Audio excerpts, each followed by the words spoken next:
This is a very short video just showing the bearing blocks. The original broke, so I had to rethink the whole project.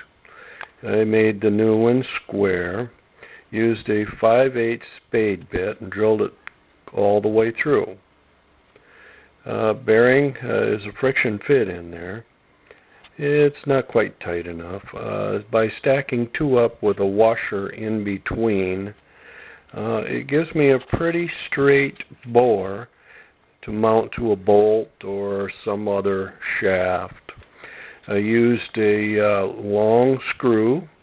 It becomes a clamp to clamp around the outside of the bearings and hold them tight.